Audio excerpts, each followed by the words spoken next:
You know, I never imagined I'd end up telling this story publicly. But if there's one thing I've learned, it's that silence only protects the wrong people. It all started in Vancouver, where I'd moved after landing a new job at a mid-sized marketing agency downtown. It was a fresh start, new city, new apartment, new everything. I'd just gotten out of a messy breakup back in Toronto, and was honestly hoping to just keep to myself for a while. That's when I met Clara. She was one of the senior creatives at the agency, sharp, confident, effortlessly stylish. The kind of woman people noticed when she walked into a room. She had this warm smile that made you feel like she saw you, really saw you. In a sea of strangers, Clara was the first person who actually made me feel like I belonged. It started simple. Coffee breaks at the little cafe below our office, Matchstick Coffee Roasters, if you know it. We'd complain about client demands, laugh over our shared obsession with true crime podcasts, and slowly, the casual chats turned into longer conversations. One rainy Thursday evening, and if you know Vancouver, you know it's always raining, we ended up staying late at work to finish a pitch deck for this exhausting campaign. The office had mostly cleared out, and it was just the two of us in the glow of our laptops, music playing softly from her playlist. She offered to split an Uber home since we lived just 10 minutes apart in Mount Pleasant. And that ride, that's when things shifted. We started talking about relationships, dating disasters, and that's when she told me about her ex, how he cheated on her with her best friend, how she didn't see it coming. She said it so casually, but her eyes gave her away. She was still carrying that pain. That's when I let my guard down a little. I didn't say much, but I think she sensed I had my own share of pain tucked away. That night, after she dropped me off, she texted. "You're really easy to talk to, you know that. Let's hang out outside of work sometime." And just like that, Clara became part of my life. Over the next few weeks, we got closer. She started coming over to my place after work, sometimes with wine, sometimes with takeout from this little Indian restaurant we both loved on Main Street. I even invited her to my birthday dinner, which, for me, is a big deal. I've never been someone who lets people in easily. But with Clara, it felt different. She made me feel safe. Like I could actually breathe around her. No judgment, no pressure, just real, genuine connection. At least, that's what I thought. I should have seen the signs. I really should have. But when you're desperate for connection, for someone to just understand you, you miss things. Or maybe, you choose to ignore them. What I didn't know then was that Clara wasn't just listening to me. She was studying me. She was waiting. Waiting for the moment I'd finally let my guard down, and tell her something no one else knew. But I'll get to that. Because the night I told Clara my secret. That was the night everything changed. It was a Friday night, and we were curled up on my couch, binge-watching Broadchurch for the third time. We both had a thing for crime dramas where nothing is ever as it seems. Clara had brought over a bottle of red wine, and we were already a few glasses in when the conversation turned serious. She started talking about how people wear masks, how everyone pretends to be fine when they're really falling apart. She said, "Wouldn't it be nice if we could just tell someone the truth? No judgment, no fear." And before I knew it, I was nodding. Because she was right. I hesitated for a second. I remember looking down at my wine glass, swirling it slowly, and thinking, if I can't trust her, who can I trust? So I told her.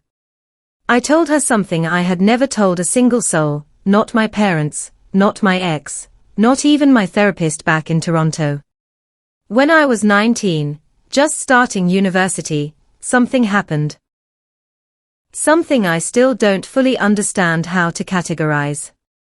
There was this professor, well-respected, charming, with a reputation for being supportive of students who struggled. I was one of them. First year had been hard, new city, overwhelming coursework, and I was dealing with anxiety so bad I'd stopped attending lectures altogether. He noticed. He offered help. Office hours turned into private meetings. At first, I was grateful. But over time, things crossed a line. Subtle touches on the shoulder. Inappropriate comments. Then one night, during a faculty dinner, after too many drinks, he followed me outside. I won't go into detail here. I'm not ready for that yet. But what happened changed me. I didn't report him. I couldn't. He had tenure, and I had no proof. Just a broken sense of self-worth, and a failing grade in his class. I carried that secret with me for almost 7 years. Letting it rot inside me. And that night, with Clara sitting just inches away, holding my hand, whispering, "You didn't deserve that. None of it was your fault," for the first time, I felt lighter. Seen. She cried with me. Hugged me tightly. Told me I was brave. That she admired me for surviving. And I believed her. 4 weeks after that, I felt closer to her than anyone in my life. She'd text just to check in. "How are you feeling today? Thinking of you. Let me know if you need anything."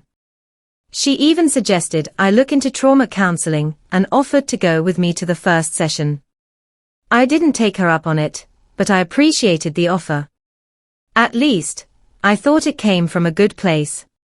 I started opening up more. We shared late-night walks around Queen Elizabeth Park, talked about life, dreams, regrets. She told me about her difficult childhood, her strained relationship with her mom, and how she'd learned to rely on herself, no matter what. It all felt so genuine. I remember thinking, maybe I've finally found a real friend. Someone who gets it. Someone who understands pain, but doesn't use it against you. But pain has a funny way of revealing people's true nature. And just a couple of weeks later, Clara changed. She didn't pull away, not at first. She leaned in. Too far in. She started asking questions that didn't feel like concern anymore. More like leverage. At first, I didn't see it. But I was about to. Because when someone knows your darkest secret, they can either hold your hand, or put it around your throat. And Clara. She chose the latter. At first, I brushed it off. I mean, when people get close, things shift, right? Boundaries blur. Comfort levels evolve. That's what I told myself, anyway. But looking back, I knew something was off. It started with little things. Clara would casually bring up my secret in completely unrelated conversations, like when I was venting about work stress. She'd tilt her head and say something like, "Well, after what you went through in university, I'm surprised you're even holding it together. Honestly, I don't know how you function." At first, it sounded like concern. But there was something underneath her words, attention. Like she was reminding me of what she knew, and that she alone held that knowledge. Then came the jokes. We were at a small house party. One of our colleagues had just gotten promoted. Everyone was a few drinks in, relaxed. I was chatting with a couple of people from HR when Clara walked up behind me, wrapped her arm around my shoulder, and said, "Don't mind her, she's got trust issues. University trauma, right babe?" She laughed. Everyone else awkwardly followed. I stood there frozen, my smile locked in place like a mask. I confronted her later that night, when she dropped me off. I tried to stay calm, but I told her flat out that she had crossed a line. That it wasn't okay to bring that up, not even as a joke. She pouted like a child, then rolled her eyes. Come on, Harper, relax. I was just teasing. You know I'd never actually tell anyone. You told me in confidence, I respect that. You're being dramatic. That word. Dramatic. It hit me like a slap. It's what I'd been told when I tried to bring up what that professor did. It's what people say when they want to shut you down without getting their hands dirty. After that night, I started pulling back. Not drastically, but enough. I stopped answering her calls right away. I made excuses when she wanted to hang out. I needed space to think. To breathe. That's when she got possessive. Suddenly, Clara wanted to know everything, who I was texting, who I was meeting after work. If I didn't reply to her messages within an hour, I'd get a passive-aggressive follow-up like, "Guess you're too busy for the people who actually care about you." She started showing up at my place uninvited. Once, she even used the spare key I'd let her borrow after we got locked out one time, just walked in, claiming she thought something had happened to me because I didn't respond to her for a few hours. That's when I knew this wasn't about friendship anymore. This was control. I began to feel trapped in a bond one never consented to, a connection that began with empathy, but had somehow morphed into surveillance. She made me feel indebted, like I owed her something for keeping my secret safe. It got so bad that I started locking my door, even when I was home. The worst part? She never even looked guilty. In fact, the colder I became, the warmer she acted in public. She'd compliment me in front of co-workers, bring me coffee at my desk, tag me in memes like we were best friends. But every time we were alone, the pressure would rise. She started saying things like, "You know, I really stuck my neck out for you, Harper. I've invested in you. You could at least show a little loyalty." Loyalty? To what? To someone who used my pain as leverage. I knew something was coming. A shift. A snap. A move I wouldn't be able to take back. I could feel it in her tone, in her body language, in the way her smiles never reached her eyes anymore. And I was right. Because one evening, just as the sun dipped behind the skyline and the city turned that dull golden gray, she made the threat. And it changed everything. It was a Tuesday evening, just one of those bland, forgettable weekdays when you're too tired to think and too wired to sleep. I was at home, curled up in a hoodie, watching reruns of Schitt's Creek, trying to unwind after a chaotic day. Then I got her text. "Hey. Can I come over? Need to talk. It's important." Everything in me screamed no. But I replied, "Sure. Just for a bit." I figured maybe she was going through something. Maybe she'd finally noticed how far I was pulling away and wanted to talk it out. Set boundaries. Heal things. Wishful thinking. She showed up 20 minutes later, carrying 2 bubble teas, and that same smug smile that never quite reached her eyes anymore. We sat across from each other on the couch, awkward, silent. She stared at me like she was sizing me up. And then, with no preamble, she said, "You've been distant." I didn't deny it.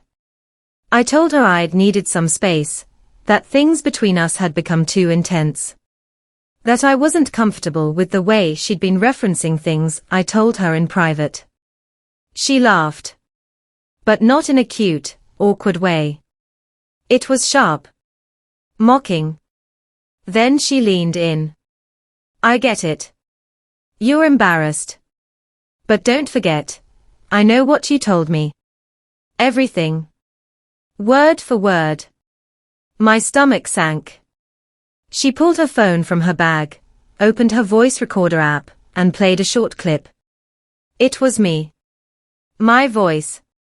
Telling her about that night with the professor. I felt like the floor disappeared. She had recorded our conversation, without my consent. Without even me noticing.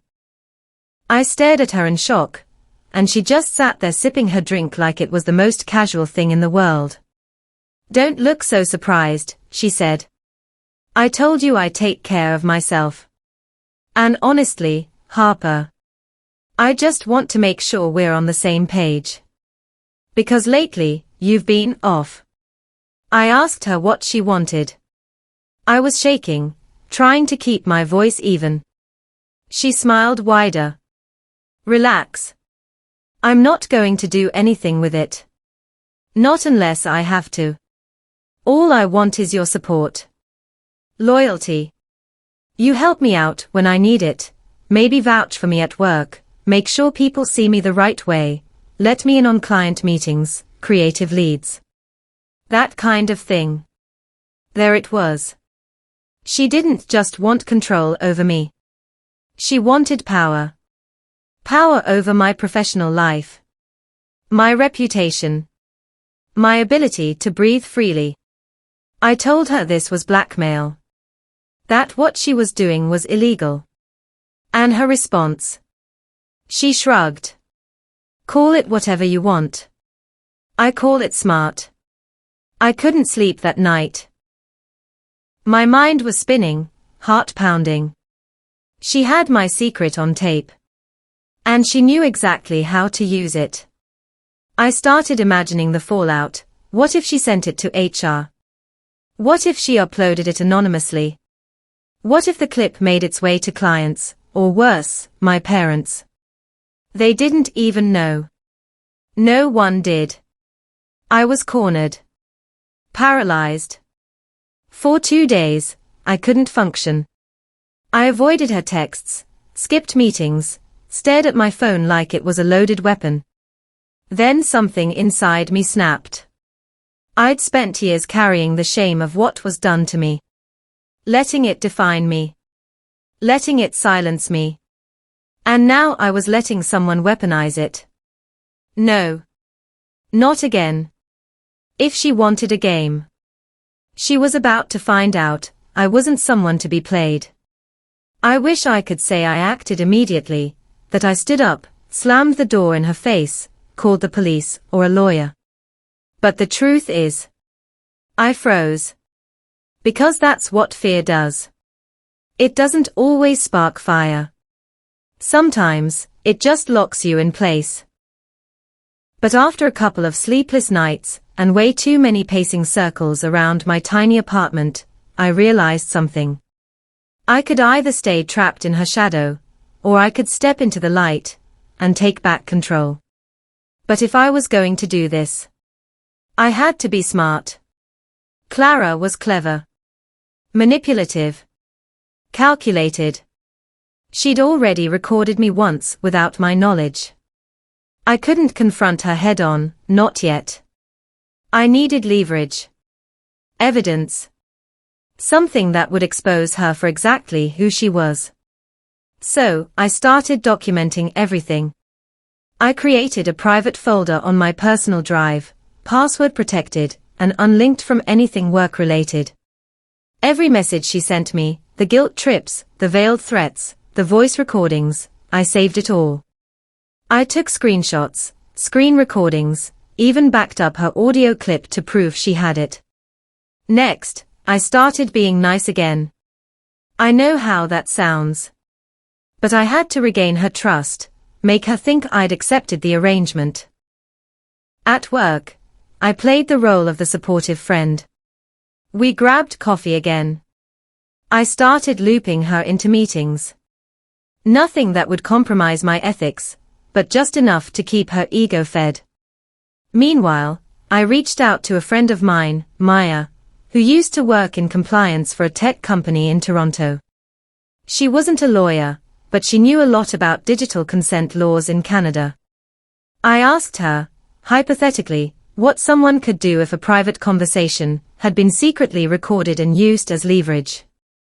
Her answer: if the person who recorded it was part of the conversation, it's legal in some provinces, but if they are using it to manipulate, or threaten someone. That's extortion. And extortion is a criminal offense. That was my window. I began collecting voice memos of my own. I kept a recording app running every time I was around Clara, and eventually, I caught her. It happened during one of our wine nights at her place. She'd had a couple glasses and started getting loose with her words. She said, in her exact tone, "I mean, if you ever decided to turn on me, Harper, I've got enough on you to ruin your entire career." That's not a threat, it's just smart insurance.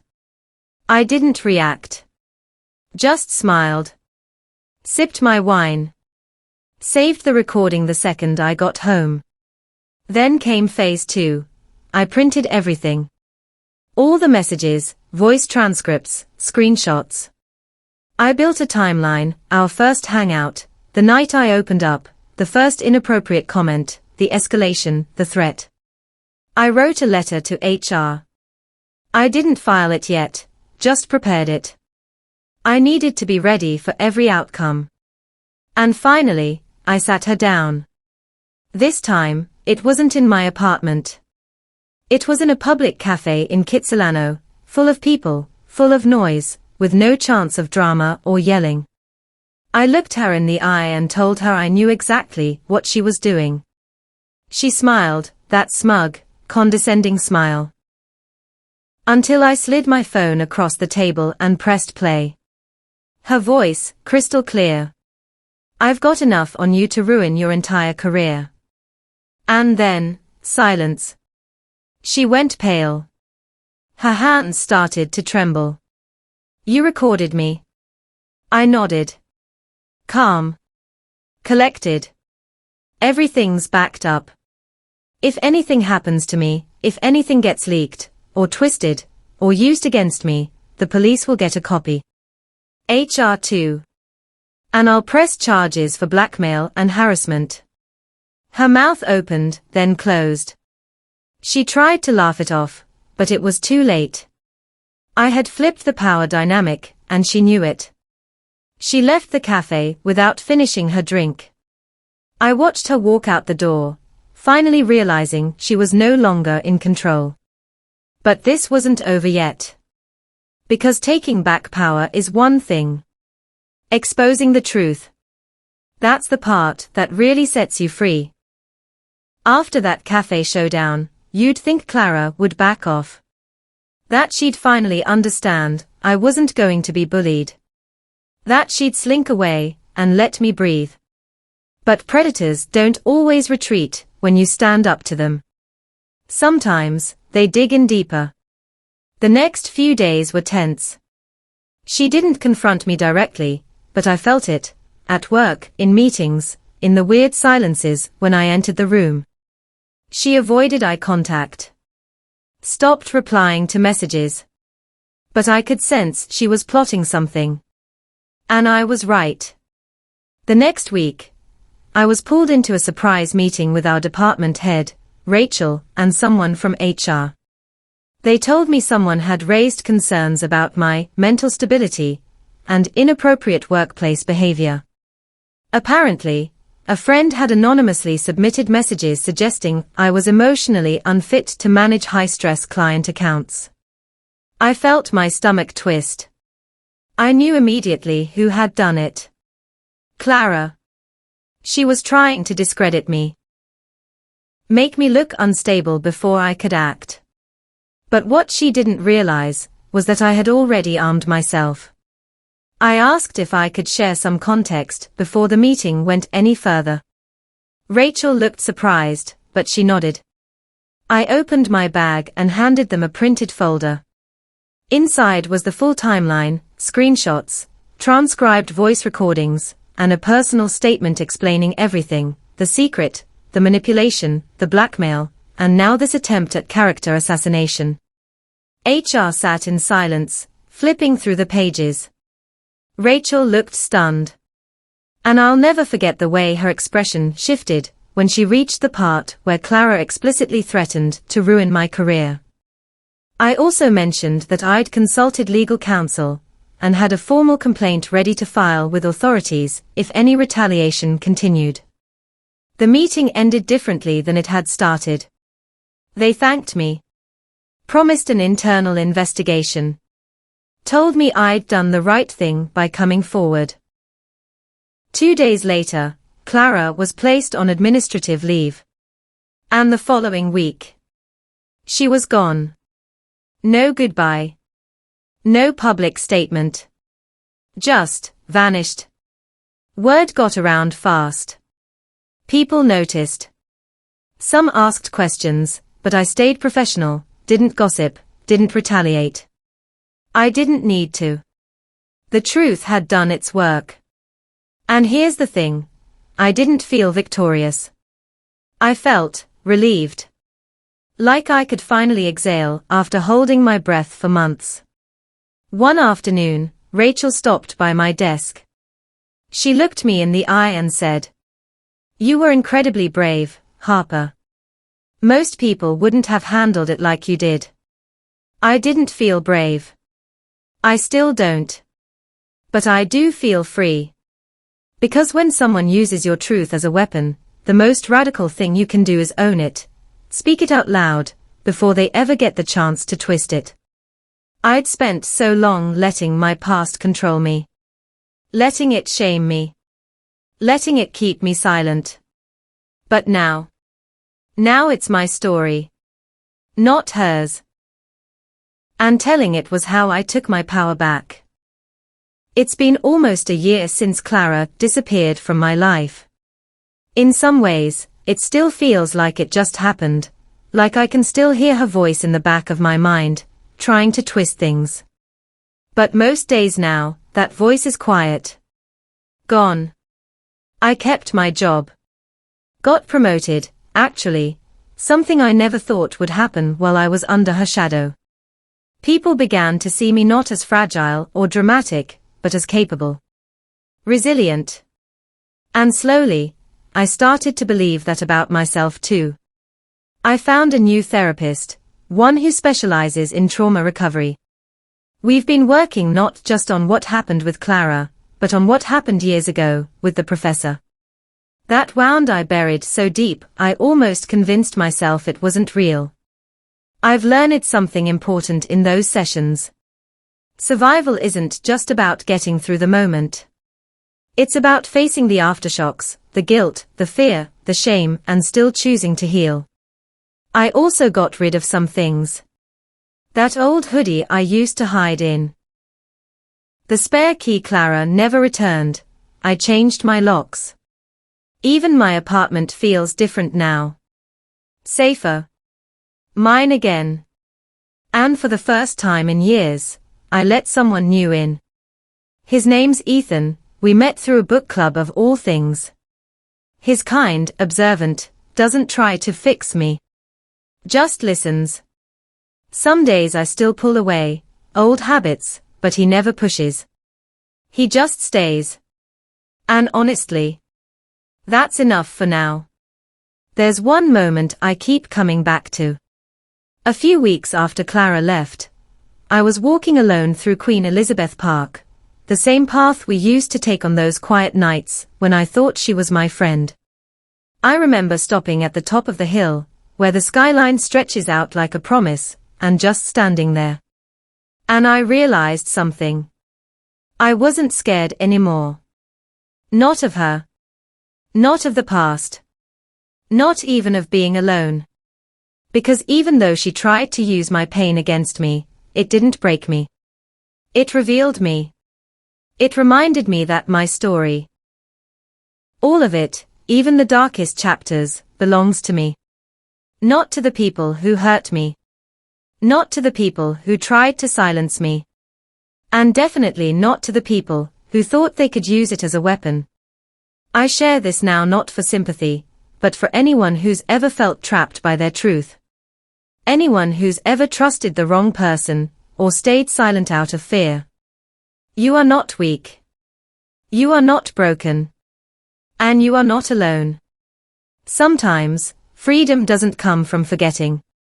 It comes from finally speaking. And today, I'm free.